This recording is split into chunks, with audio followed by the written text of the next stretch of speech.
আছো news collect কৰাৰ কাৰণে। আজি বিজয় দশমী, তো দেৱীৰ প্ৰতিমা আজি সিহঁতে বিসৰ্জন দিব। আমাৰ পিছফালে আহি আছে সিহঁতে, আমি নিউজ কালেক্ট কৰিব গৈ আছোঁ। মই আৰু জাহাংগীৰ দা। কি ক'ব জাহাংগীৰ দা? ইমান বৰষুণ, মানে বতৰ খুব বেয়া, তথাপি আমি নিউজ কালেক্ট কৰিব গৈ আছোঁ। তো আমাৰ জব কৰিব লাগিব আমাক। এতিয়া এইফালে আমাৰ সৰ্বন্ত আৰক্ষী চকীত যিখন আছিলে পূজা, সেই পূজাখন আজি বিসৰ্জন দিব ইয়াতে কুমাৰডাঙ্গা পাৰঘাটত। তো বহু মানুহ আহি আছে পিছফালে, আমি ভিজুৱেল লৈছোঁ।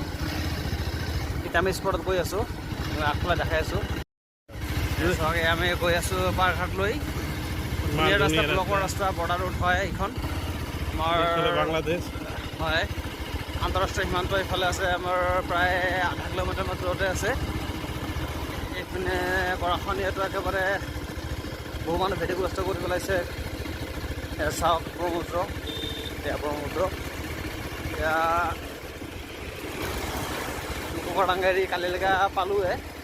আমাৰ এইপিনে কুমাৰডাঙ্গাৰো কালিলৈকে যি পাৰঘাট আছে, লঞ্চ ঘাট, য'ত ধুবুৰীৰ পৰা আমাৰ লঞ্চ আহে প্ৰতিদিনে, সেই ঘাটতে সম্ভৱতঃ পূজাখন বিসৰ্জন দিব সিহঁতে। আমি নিউজ ল'ম, মই আৰু জাহাংগীৰ দাই।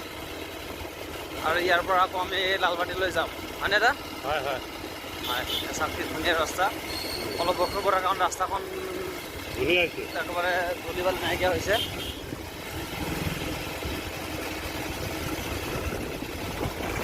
আমি পালোৱে প্ৰায়, এতিয়া অলপ চাহ খাই লওঁ। আমাৰ এই দোকান এটা আছে, বহুত ধুনীয়া চাহ বনায়।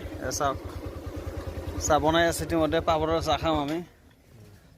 দোকানদাৰ পৰা আমি দেখাই দিওঁ, খুব ধুনীয়া দোকান, খুব ফেমাছ দোকানদাৰ হয়। দোকানদাৰ মুখখন আমি দেখাই দিওঁ।